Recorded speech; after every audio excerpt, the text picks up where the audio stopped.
Good নুন students. আমরা আজকে জীবমণ্ডল অধ্যায়টি পড়ব। এই অধ্যায়ে যে প্রথমেই জীবমণ্ডলের অর্থ অর্থাৎ মিনিং অফ বায়োস্ফিয়ার, এই যে বায়োস্ফিয়ার শব্দটি মূল অর্থ হচ্ছে বায়োস, যেটা হচ্ছে গ্রিক শব্দ, তার অর্থ জীবন, এবং ল্যাটিন শব্দ স্ফেরিয়া অর্থাৎ মণ্ডল থেকে বায়োস্ফিয়ার শব্দটি উৎপত্তি, যার কে এক কথায় বললে এরকম হয় যে প্রাণের অস্তিত্ব অঞ্চল। অস্ট্রেলীয় ভূতত্ত্ববিদ এডওয়ার্ড সুয়েস 1875 খ্রিস্টাব্দে সর্বপ্রথম বায়োস্ফিয়ার শব্দটি ব্যবহার করেন ও জীবমণ্ডলের ধারণা প্রবর্তন করেন। তো পরবর্তী ক্ষেত্রে আমরা যদি বায়োস্ফিয়ারের কিছু পরিভাষা নিয়ে আলোচনা করি, সেই পরিভাষাগুলোকে আমাদের কিন্তু এখন সেগুলো কি, সেগুলো যদি আমরা না জানি তাহলে পরবর্তী ক্ষেত্রে সেগুলো ব্যবহার করতে পারবো না।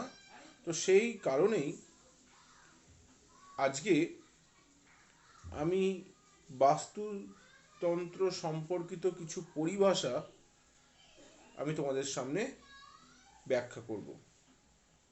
তো বাস্তুতন্ত্রের সম্পর্কে যে পরিভাষাগুলি আছে, যেগুলো আমরা এই অধ্যায়ে পরবর্তী ক্ষেত্রে বিভিন্ন স্থানে ব্যবহার করব, সেগুলির মধ্যে প্রথমেই যেটা আসে হচ্ছে জীব বা অর্গানিজম। জীব কাকে বলে? বাস্তবে বাস্তুতন্ত্রে প্রাণযুক্ত এক বা বহুকোষী উপাদানকে জীব বা অর্গানিজম বলে, অর্থাৎ যার মধ্যে প্রাণ আছে তাকেই জীব বলে। অর্থাৎ যে কোনো সেটা উপাদান, সেটা উদ্ভিদ হতে পারে, সেটা প্রাণী হতে পারে, সেই যে অর্গানিজম, সেই অর্গানিজমের মধ্যে প্রাণ থাকতে হবে। তো বাস্তুতন্ত্রের সকল উদ্ভিদ গোষ্ঠীকে ফ্লোরা বলি আমরা, এবং প্রাণী গোষ্ঠীকে আমরা ফনা বলে থাকি। এর পরবর্তী ক্ষেত্রে যেটা আসে হচ্ছে জীব প্রজাতি। জীব প্রজাতি কি? যে বাস্তুতন্ত্রে একই বৈশিষ্ট্যযুক্ত জীবগুলিকে বাস্তুতন্ত্রে একই বৈশিষ্ট্যযুক্ত জীবগুলিকে প্রাণী প্রজাতি বা স্পিসিস বলে। অর্থাৎ যেই প্রজাতিটা নিয়ে আমরা আলোচনা করছি, যেই জীবকে নিয়ে আমরা আলোচনা করছি, সেগুলো কিন্তু যদি একই বৈশিষ্ট্যযুক্ত হয়, তখন সেই জীবকেই আমরা সেই সকল জীবকে আমরা একসাথে স্পিসিস বা জীব প্রজাতি বলবো। তো এর পরবর্তী ক্ষেত্রে যেটা আসে হচ্ছে জীব জনসংখ্যা বা পপুলেশন। বাস্তবে বাস্তুতন্ত্রে একই বা একটি নির্দিষ্ট প্রজাতিভুক্ত সমস্ত জীবকে একসাথে জীব জনসংখ্যা বা পপুলেশন বলে। অর্থাৎ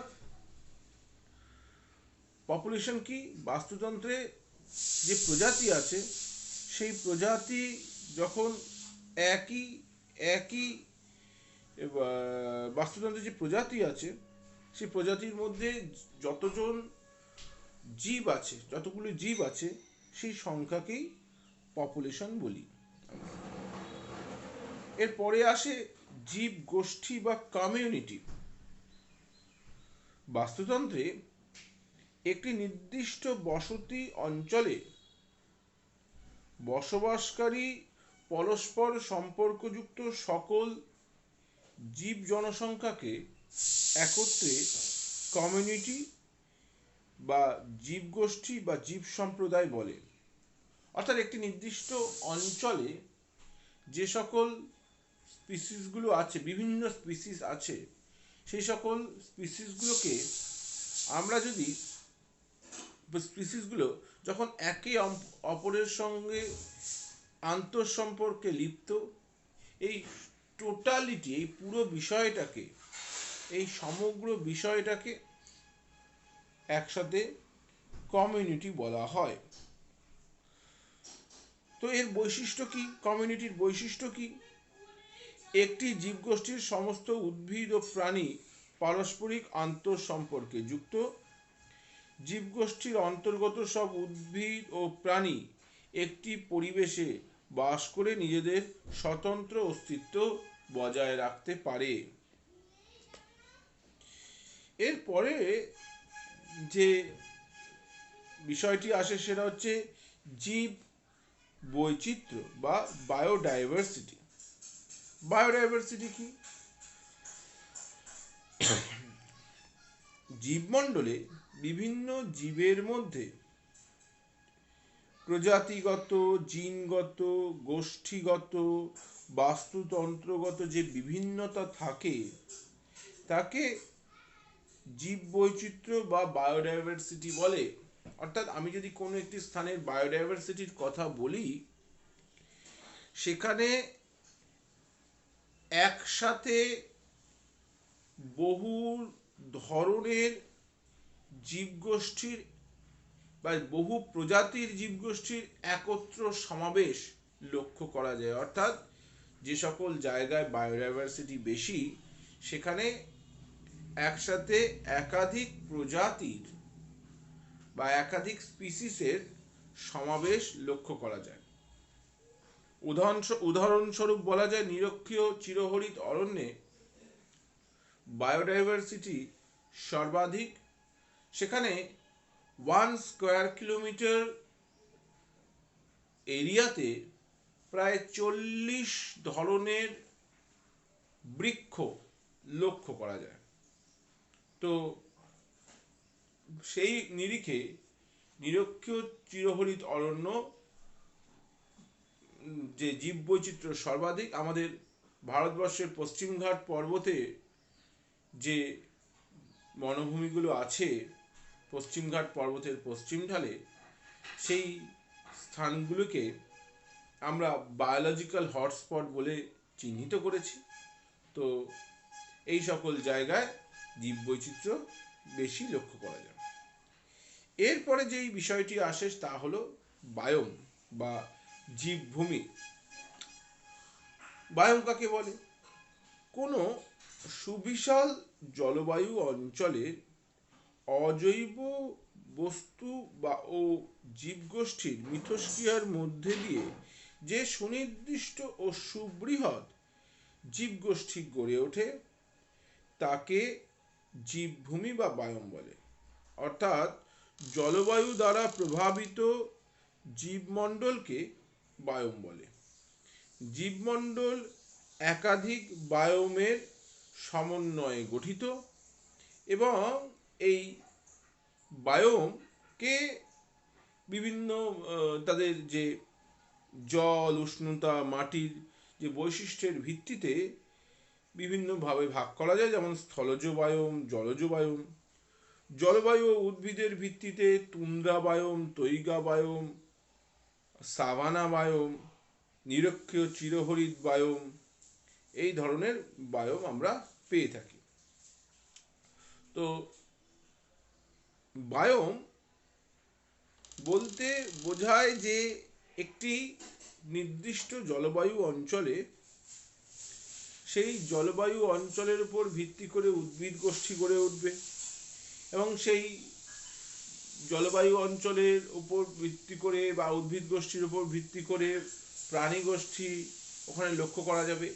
এই যে সম্পূর্ণ বিষয়টি, এই যে সুবিশাল সুবৃহৎ যে জীবগোষ্ঠী, সেই সুবৃহৎ জীবগোষ্ঠীকে একসাথে বায়োম বলে অভিহিত করা হয়। এরপরে যেটা আসছে হচ্ছে বায়োমাস বা জীবভর। নির্দিষ্ট বাস্তুতন্ত্রে নির্দিষ্ট সময়ে সমস্ত সজীব বস্তুর শুষ্ক ভর অর্থাৎ জীব সংখ্যা ও পরিমাণকে জীবভর বা বায়োমাস বলে। অর্থাৎ কোনো বাস্তুতন্ত্রে যে সকল জীব আছে, যে সকল জীব আছে, সেই সকল জীবের শুষ্ক ওজন বা যাকে বলা হয় ড্রাই ওয়েট, সেই ড্রাই ওয়েটকে আমরা সেই স্থানের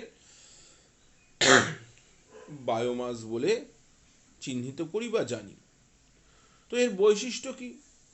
উৎপাদক স্তরে এটি সবচেয়ে বেশি এবং সর্বোচ্চ খাদক স্তরে এটা সবচেয়ে কম। অর্থাৎ বায়োমাস সব থেকে বেশি হবে যদি আমরা বলি উৎপাদক স্তরে, অর্থাৎ যারা খাদ্য উৎপাদন করে, অর্থাৎ ক্লোরোফিল যুক্ত কণা।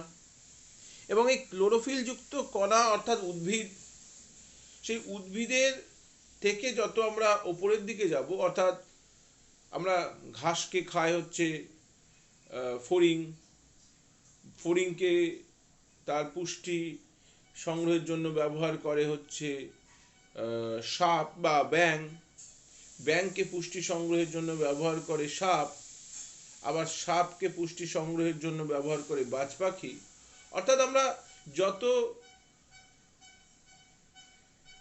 ঘাসের থেকে যত উপরের পুষ্টি স্তরের উপরের দিকে উঠব, তত জীব প্রত্যেকটা স্তরে জীব ভরের পরিমাণ কমতে থাকবে এবং সর্বোচ্চ স্তরে গিয়ে আমরা যখন বাজ পাখিতে পৌঁছাবো, তখন আমরা দেখতে পাবো বাজ পাখির যেই পরিমাণে জীব ভর আছে তার থেকে অনেক বেশি জীব ভর আছে সাপের। তো নিম্ন স্তর থেকে উচ্চ স্তরে জীব ভর কিন্তু সবসময় কমতে থাকে।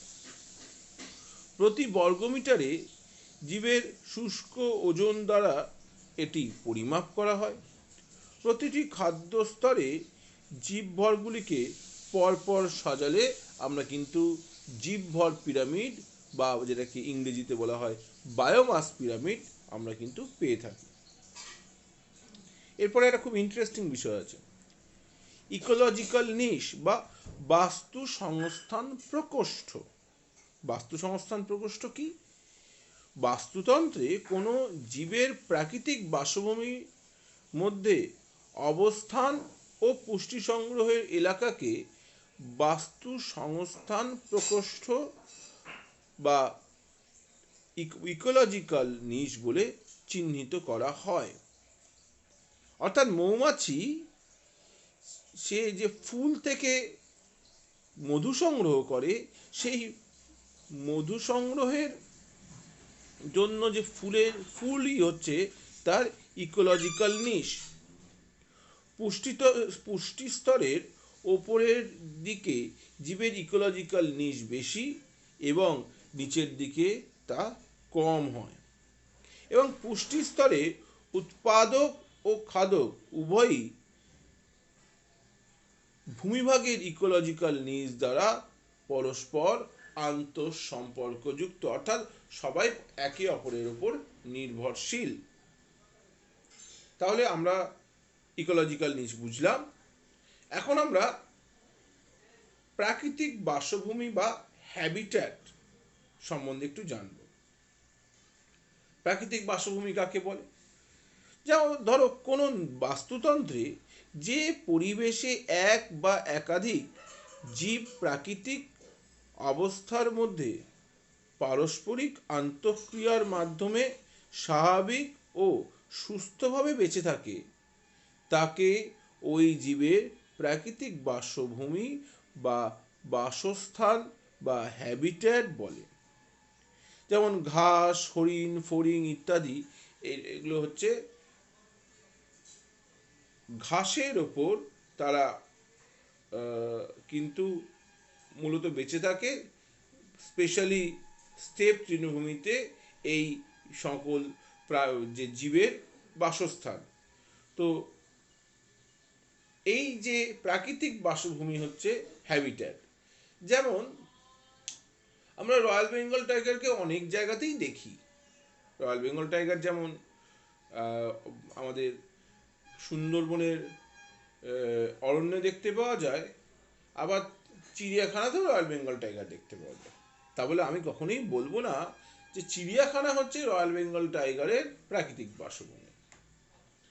আবার সুন্দরবনের যে সব অংশেই যে রয়্যাল বেঙ্গল টাইগার খুব স্বাচ্ছন্দ্যভাবে বাস করে সেটাও নয়। একটা গোলপাতা নামে একটা গাছ আছে, রয়্যাল বেঙ্গল টাইগার কিন্তু তার যে হ্যাবিট্যাট সেটা কিন্তু সেই গোলপাতা বৃক্ষের আশেপাশে, অর্থাৎ গোলপাতা উদ্ভিদের পাশে কিন্তু রয়্যাল বেঙ্গল টাইগার খুব স্বাচ্ছন্দ্য বোধ করে এবং সেখানেই তার হচ্ছে প্রাকৃতিক বাসভূমি। তার ইকোলজিক্যাল নিশ অনেক বেশি হতে পারে, সে অনেক বেশি অঞ্চল থেকে, অনেক বড় অঞ্চল থেকে তার পুষ্টি সংগ্রহ করতে পারে।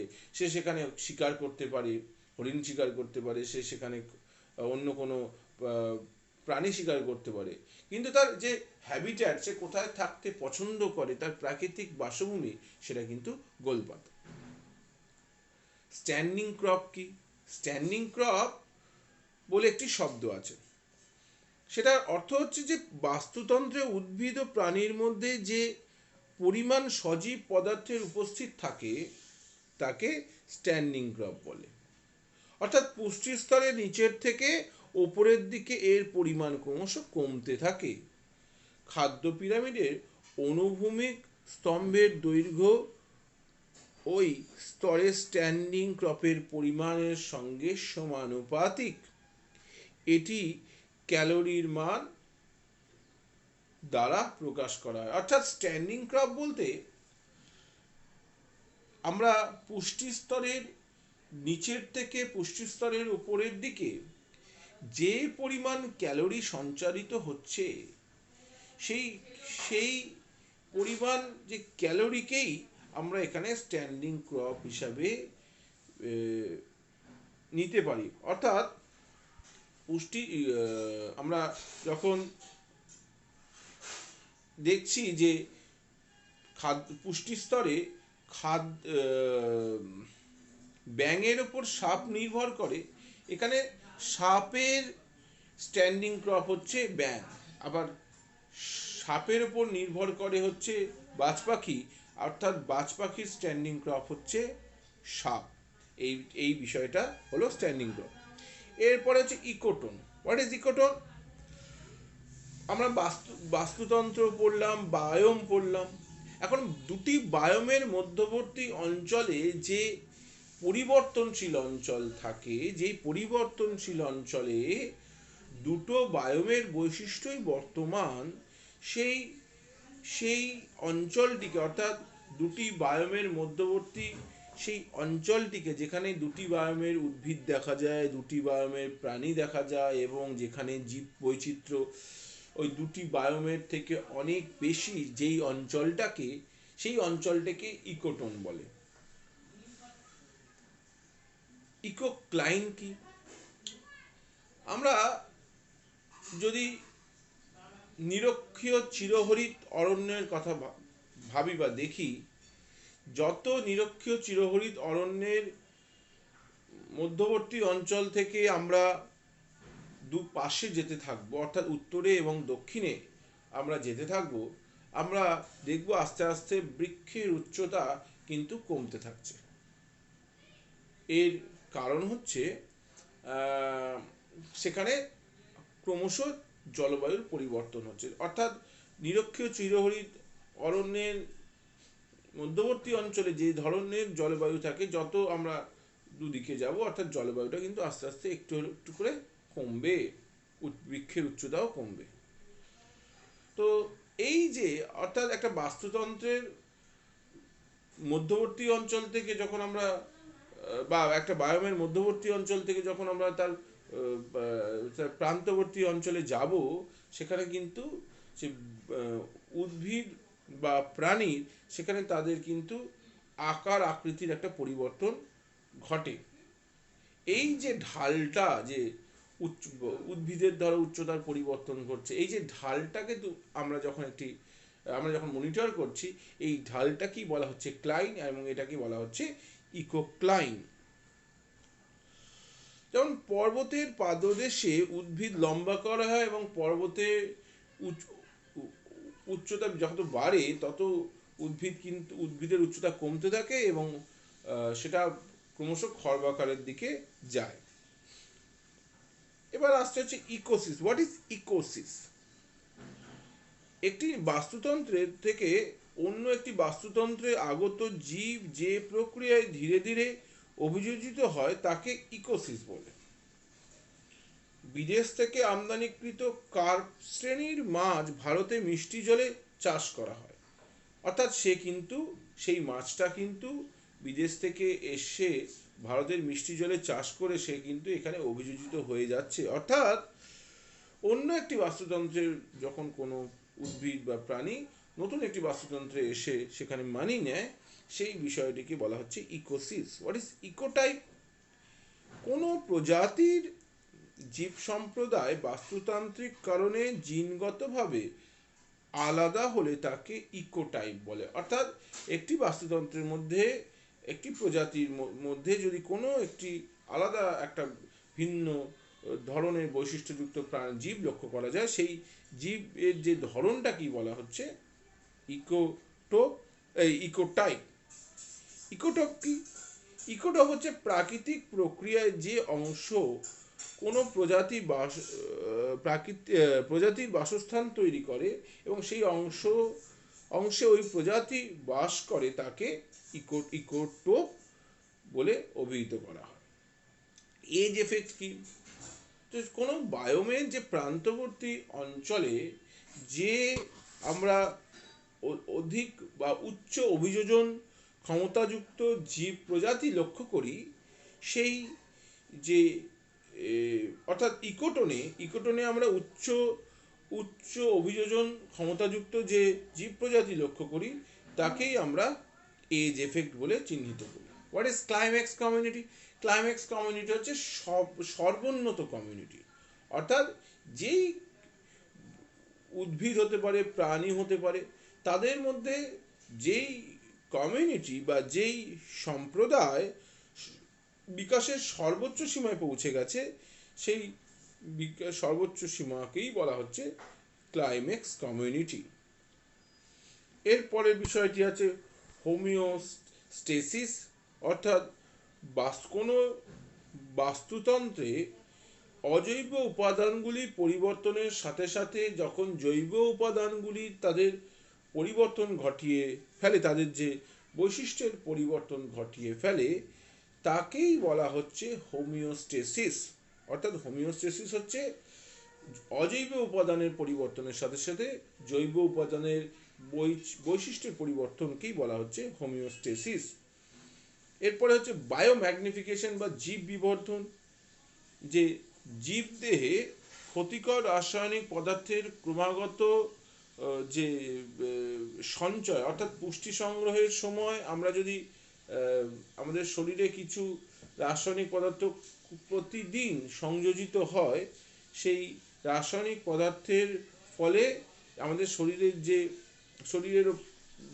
সেই রাসায়নিক পদার্থ আমাদের শরীরে ক্রমশ সঞ্চিত হতে থাকে এবং তার বিরূপ প্রতিক্রিয়া কিন্তু আমাদের শরীর এক সময় দেয়। এই বিষয়টা কি বলা হচ্ছে জীব বিবর্ধন বা বায়োম্যাগনিফিকেশন। তাহলে আজকে আমরা প্রথম থেকে এই যে বিভিন্ন ধরনের পরিভাষা, এই বিষয় আমরা আজকে জানলাম।